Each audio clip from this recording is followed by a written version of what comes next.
여러분 안녕하세요. 윈 오브 더 프라이스 대표 양성욱입니다. 맨 처음에 뭘 담아야 할까 고민하다가 예복을 담아봤습니다. 그래서 이번은 결혼의 예복을 담다 맞춤 예복편입니다. 말씀 안 드려도 사진 보시면 아시겠죠? 아무래도 전문 분야에 대한 깊은 이야기이다 보니까 저를 도와주실 전문가 분을 모셨습니다. 현재 강남에서 비스포크 전문 맞춤 예복샵 운영하고 계시는 대표님입니다.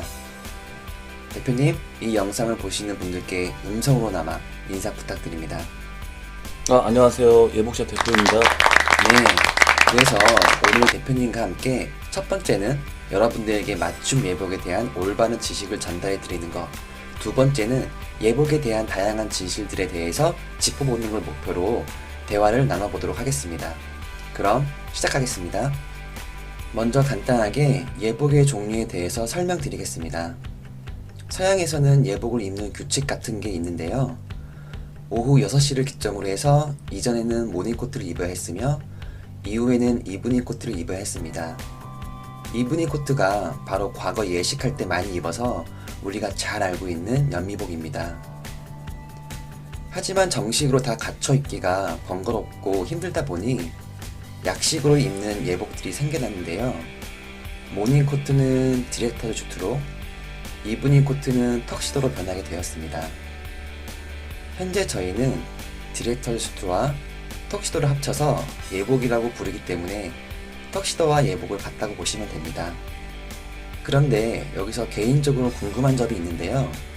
턱시도와 예복을 같다고 보는 건 잘 알겠는데 과연 정장도 같다고 볼 수 있는지 궁금합니다.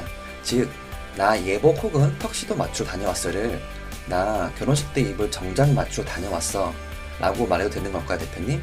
답변 부탁드립니다. 그래, 맞아요. 사실 이게 많이 궁금해 하시는데, 네. 예전에는 결혼할 때 연미복을 거의 100% 입었다고 보셔야 돼요. 근데 이제 지금은 이제 유행도 바뀌었고, 또 이렇게 예전처럼 이제 결혼식이 이제 무거운 분위기가 아니다 보니까, 이 정장에다가 이제 라펠에다가 이제 깃이죠, 라펠. 네. 거기다가 이 공단이라고 하는데 이제 스모킹인데 그거를 덧대갖고 이렇게 입는 거로 바뀌었죠, 지금은. 그래서 사진에서 보시는 바와 같이 그냥 정장 깃에 반짝이는 공단천을 덧대서 약식 예복 느낌을 내는 쪽으로 변했다고 생각하시면 될 것 같고요. 결론적으로 턱시도, 예복, 정장이 다 같은 뜻이라고 봐도 무방하겠죠, 대표님? 네, 맞아요. 다 같다고 봐야 돼요, 이제. 그래서 현 시점의 예복의 주를 이루는 정장, 그중 예복하실 때 가장 많이 하는 맞춤 정장에 대해서 대표님과 좀 더 깊이 얘기를 나눠보도록 하겠습니다. 맞춤 정장은 크게 MTM과 비스포크로 분류할 수 있는데요. MTM과 비스포크 둘 다 채촌이라는 걸 통해 만들어지기 때문에 맞춤 정장에는 속하나 엄밀히 말하면 그중 공법이 100% 수제인 맞춤 정장만을 비스포크라고 부를 수 있으며 이러한 맞춤 정장을 제외하고는 전부 다 MTM이라고 부르는 게 맞습니다. 켈체, 마디촌 한자를 쓰는 채촌은 몸의 각 부분마다 치수를 캐낸다는 뜻으로 사진에서 보시는 바와 같이 몸의 치수를 측정하는 것을 말합니다. 대표님, 채촌은 맞춤 정장에서 어떠한 역할을 하나요? 결국 말씀하신 대로 사이즈 측정하는 건데, 네. 이 양복, 그러니까 맞춤 정장을 만들 때 어쩌면 가장 중요하다고 봐야 돼요. 왜냐면 이 사람 몸이 전부 다 다르잖아요. 네. 이 뒤에 날개뼈 이제 견갑골 위치도 다를 테고, 뭐 어떤 사람 팔이 긴 사람, 짧은 사람, 좀 굽은 분들, 아니면 이렇게 반신이라고 좀 넘어간 분들이 있잖아요. 네. 그래서 이 채촌을 통해서 이분들의 이제 신체를 파악을 해야 되기 때문에 이 채촌 사이즈 측정은 굉장히 중요하다고 봐야 되죠. 제가 알기로는 보통은 이제 줄자로 이렇게 치수를 재잖아요. 네.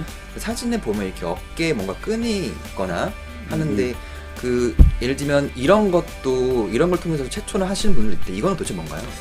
이거는 이제 채촌기라 그러는데, 이거는 정말 이제 테일러, 그러니까 재단하시는 분들, 재단사들이 보통 쓰는 거고, 이 몸이, 사람 몸이, 아까 말한 대로 이제 되게 다양하잖아요. 네. 근데, 줄자로 잴 수 있는 부위가 있고, 네. 못 재는 부위가 있어요. 예를 들면은, 어깨 둘레, 네. 어깨 둘레나, 뭐, 그 다음에 안소매, 네. 그 다음에 이제 앞어깨, 네. 그다음에 뭐 진동이라 그래서 이제 목뼈부터 이제 겨드랑이까지 재는 게 있는데 네. 그런 경우는 이제 체총기를 쓰지 않으면 사실 줄자로는 잴 수가 없어요. 네. 그래서 이건 체총기라고 하는데 굉장히 중요한 거죠, 이게. 그러면 뭐 예를 들면 어느 제가 길을 가다가 어느 테일러 샵을 들어갔습니다. 네네. 갔는데 이제 그분이 저의 체촌을 해준다고 하시는데 체촌기를 안 쓰고 네. 줄자로만 저의 치수를 다 잰다면 네네. 뭐 그분이 실력이 없다고 얘기되는 건가요? 아니면 요즘에 트렌드가 그러한 건가요? 아니면 그분은 그런 걸 배우지 않은 걸까요? 아마 테일러라고 할 수 없다고 봐요, 저는. 테일러? 왜냐면은 네, 재단사라고. 네. 테일러가 재단사니까. 근데 줄자로 재는 분들은 재단사 중에서는 거의 없다고 봐요. 체총기를 거의 다 쓴다고 보고 네. 체총기를 혹여 안 쓰는 분이 있다면은 가슴에다가 이렇게 뭐 띠 같은 게 하나 있는데 네. 그 수평 재는 게 있는데 그걸 두르고 재는 경우도 있기는 해요. 그러면 이제 저희 추측을 좀 해보자면 네네. 오랫동안 해오신 테일러 분들은 체총기를 쓰시는 대부분 다 쓰실 것 같고요. 그렇죠. 네네. 그다음에 그 외로 이제 예를 들면 수평기 같은 걸 통해서 하는 또 방법도 있을 것이고요. 근데 네. 만약에 이 둘 다 하지 않고 줄자로만 하신다면 그분은 테일러가 아닐 가능성이 높고 그렇죠. 그냥 예를 들면 뭐 실장님일 수도 있겠네요. 그렇죠. 네, 그러니까 재단사는 아니라고 봐야죠. 치수만 재주는 그런 분이 그렇죠. 있다는 예. 말씀이신 거죠? 알겠습니다. 대표님 말씀 들어보니까 체촌이라는 게 맞춤 정장에서 굉장히 중요한 역할을 하는 건 맞는 것 같고요. 기왕이면 체총기를 통해서 측정을 하면 더욱더 정확한 치수를 얻을 수 있겠다는 생각이 듭니다. 공법에 따라서 비스포크 여부가 판가름이 난다고 하니 공법에 대해서 대표님에게 설명을 좀 드려야 할 것 같아요. 대표님 부탁드립니다.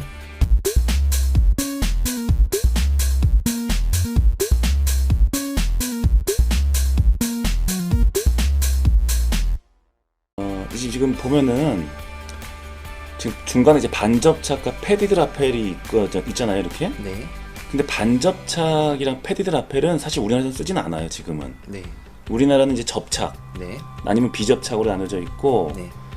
대표님 그럼 그 접착이라는 게 네네. 우리가 흔히 알고 있는 붙인다는 그런 의미인가요? 그렇죠. 그러니까 이제 퓨즈드라고 네, 열을 가면 녹는 심지가 있어요. 네. 그걸 이제 안감이랑 겉감 사이에 넣고 네. 열을 가지고 이렇게 붙인다고 봐야 되는 거죠, 이렇게. 그럼 바느질을 하지 않는다는 얘기네요? 바느질 안 하죠. 그냥 붙인다고 봐야 돼요. 열로 이렇게 찍어서 기계로. 네네. 그게 접착이고, 비접착은 당연히 뭐 라펠 부분이나 뒤에 이제 GL이라 그러는데 네. 이 뒷목 부분 있죠. 네. 다 그 바느질로 하는 겁니다. 그러면 근데 어쨌든 간에 접착도 우리가 맞춤 정장이라고 부를 수는 있는 거죠? 그렇죠. 네. 맞춤 정장이죠, 그것도. 그러니까 똑같이 아까 설명해 주신 것처럼 가장 중요한 맞춤 정장 가장 중요한 체촌도 하고 그렇죠. 네. 그다음에 뭐 카라라든가 뭐 깃이라든가 라펠 모양이라든가 소매라든가 그런 모양을 다 고루 선택을 하고 네네. 그런 과정 다 똑같지만 그럼요. 네. 이제 이거를 바느질을 하지 않고 전부 다 접착을 한다는 그런 차이가 있는 거죠. 그렇죠. 네, 맞아요. 그러면 우리가 뭐 광고를 보면 뭐 네. 비스포크라고 부르는 거는 네. 이 네 개 중에 어디에 포함되는 걸까요? 비스포크는 당연히 비접착이에요. 이제 비접착만을 비스포크. 네, 비접착만 비스포크라고 해야 됩니다. 그래서 그럼 아까 그러면 비스포크를 제외한 것들은 다 MTM이라고 부르는 네. 게 맞기 때문에 뭐 반접착, 패디드 라펠, 접착 같은 경우는 MTM이라고 부르는 게 맞는 거죠. 그렇죠. MTM으로 봐야 되죠. 근데 사실 반접착 같은 경우는 이 그림에도 보이시겠지만 네. 게싱을 씁니다. 저거는 이제 캔버스를. 네. 그래서 하프 캔버스라고 이렇게 반만 쓰잖아요. 네. 저거를 MTM이라고 말하기는 조금 무리가 있어요. 저거는. 반접착은 좀 반접착은. 네. 근데 우리나라에서 지금 하지 않기 때문에 뭐 넘어갔는데 네. 패디드 라펠이나 접착은 무조건 접착인 거고 네. MTM인 거고 네. 반접착은 MTM이라고 하기는 사실은 뭐 게싱도 덧대는 게 있고 또 바느질을 전부 다 하기 때문에 저거는 MTM이라고 하기 좀 무리가 있는 것 같아요. 그러면 반접착하고 패디드 라펠은 왜 국내에 넣는 걸까요? 왜냐면은 필요가 없어요. 그러니까 저게 사실은 비접착이나 반접착이나 패디라펠이나 접착이나 이 공임이 들잖아요. 네. 비접착은 공임이 좀 비쌀 테고 네. 뭐 접착은 좀 쌀 테고 그 중간 부분도 있잖아요. 네. 근데 그 공임을 나눌 수가 없어요. 반접착이라 그래서 뭐 제가 공임을 여기서 바뀔 수는 없지만 네. 네. 뭐 얼마를 좀 덜 주고 이럴 수가 없는 거죠. 그다음에 페리라펠이라고 또 공임을 또 얼마나 더 이런 그러니까 공임의 문제가 있어요. 그럼 앞으로 예복을 맞추러 갈 때, 네. 예복샵을 갔을 때, 음. 저희가 손쉽게 그럼 선택을 할 때, 네네. 비접착을 할지, 그렇죠. 접착으로 할지만 선택하면 되는 거네요. 그렇죠. 그 네. 외에는 없으니까요. 네 맞아요. 네. 어쨌든 말씀하신 것 중에 뭐 심지라는 단어도 나왔고, 캔버스라는 단어도 많이 나왔고 해서 네. 그에 대해 약간 좀 설명이 좀 필요할 것 같아요. 네네. 그러면 그 말씀하신 게 이제 심지를 말씀하셨는데, 네. 심지가 뭔지 좀 설명 좀 해주세요. 심지는 지금 여기 잘 써 있는데 네. 어쨌든 안에 들어가는 원단이라고 봐야 돼요. 그게 없으면 옷을 못 만드는 건가요? 그러니까 이제 옷이 살지가 않죠. 그러니까 옷이 밑으로 쭉쭉 쳐져 버리겠죠 다. 그러니까 중간에 이제 지금 보시면 게싱도 심지고 네. 안에 이제 융도 들어가거든요. 네. 융도 들어갈 테고 그다음에 광목도 들어가고 근데 다 심지라고 봐야 돼요. 그거는. 그러니까 안에 들어가는 원단들이라고 네. 봐야 되는 거죠. 그러니까 이제 우리가 겉으로 보이는 정장에 보이는 겉의 원단 사이에 들어가는 것들을 전부 다 심지라고 그렇죠. 부르는데, 네, 심지라고 보면 되죠. 네. 그럼 예를 들면 이런 심지도 등급이 있지 않을까요? 등급이 있어요. 그러니까